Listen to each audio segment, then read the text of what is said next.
안녕하세요. JJ 성형외과입니다. 오늘은 무턱이나 후두주름을 개선하기 위해서 필러를 주입하는 경우가 있는데요. 이로 인해서 뜻하지 않게 일찍 생겨버린 마녀턱 부작용에 대해서 얘기해 보겠습니다. 먼저 좋아요, 구독, 그리고 끝까지 시청하시고요. 마지막에 있는 퀴즈에 답해 주세요. 작은 선물을 드립니다. 얼굴의 연부 조직, 즉 얼굴살은 나이가 들면서 원래의 위치에서 중력의 영향으로 처져서 아래로 이동하게 됩니다. 이런 얼굴 처짐 현상은 연부 조직이 단단히 붙어 있는 정도, 즉 골격에 붙어 있는 단단한 정도에 따라서 거의 움직임이 없는 곳과 또 느슨하게 붙어 있어서 움직임이 많은 곳에 따라서 각각 다르게 처지는데요. 당연히 움직임이 많은 곳에서 훨씬 더 많이 처지겠죠. 그렇게 처진 정도가 다르기 때문에 젊은 시절과는 다른 모습을 만들고 마리오네트 주름이나 팔자 주름을 더욱 깊게 해주는 원인이 됩니다. 이 중 턱끝은요, 주변의 뺨이나 목에 비해서 골격에 단단하게 고정된 편이어서 처짐이 더디긴 하지만 턱뼈의 아래쪽이 아니라 옆쪽, 앞쪽에 붙어 있는 불안정한 구조상으로요, 고령이 되면 아래쪽으로 기울게 되어서 이를 마녀턱, 위치친이라는 독특한 형태로 변화하게 됩니다. 그러나 비교적 젊은 연령대에서도요, 무턱을 개선하고 주름을 펴기 위해 시술한 필러에 의해서 아주 고령층에서나 발생하는 마녀턱 변형이 훨씬 빨리 오는 경우가 간혹 있습니다. 턱끝은 볼에 비해서 비교적 단단하게 하악골의 끝단에 부착되어 있을 뿐 아니라 연부 조직 자체도 지방보다는 가장 밀도가 높은 근육으로 대부분 구성되어 있어서 그 처짐은 주변의 볼이나 입술에 비해서 훨씬 더디게 진행됩니다. 턱끝 근육의 움직임에 따라서 턱 끝의 위치를 위아래로 움직일 수가 있을 뿐만 아니라 턱 끝 부분에 주름을 만들기도 합니다. 대개 이렇게 함몰되는 현상, 즉 자갈턱, 호두주름을 개선하기 위해서 혹은 또는 무턱을 개선하기 위해서 필러를 사용하는 경우가 있습니다.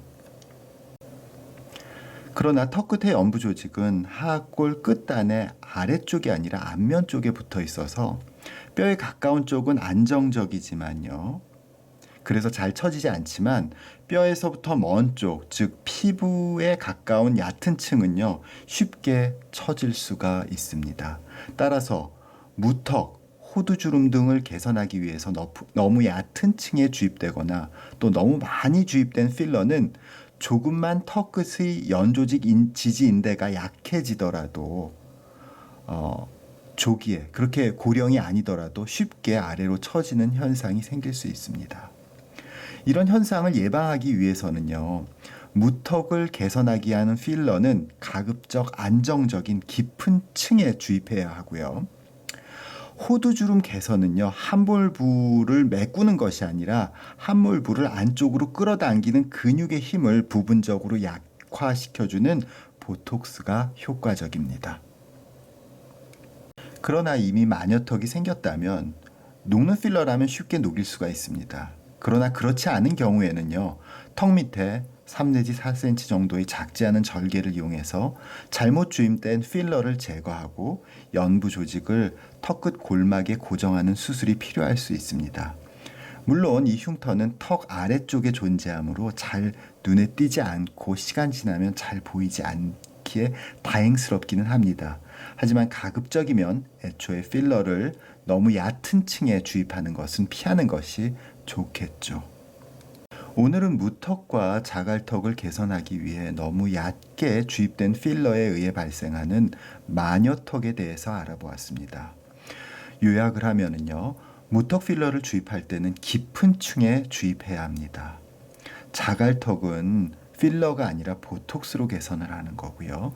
이미 녹지 않은 필러로 마녀턱이 생겼다면 턱 및 절개에 의한 수술이 필요합니다.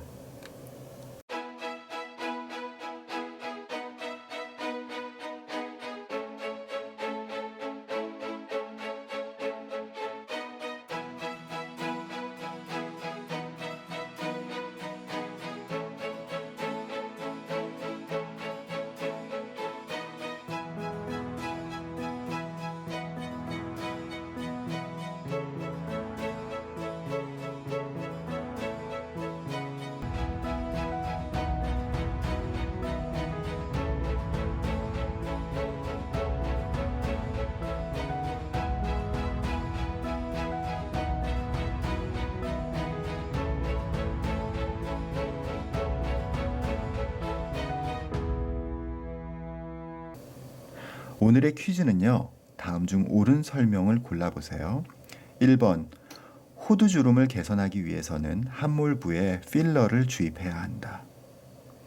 2번 무턱을 개선하기 위한 턱끝 필러는 가급적 깊은 층에 주입해야 한다. 3번 심한 마녀턱을 개선하기 위해서는 1cm 이내의 작은 절개로 충분하다. 답을 알고 계시면 아래쪽 링크를 타고 들어오셔서 답을 써주시면 됩니다. 답한 분들에게는 작은 선물을 보내드립니다. 감사합니다.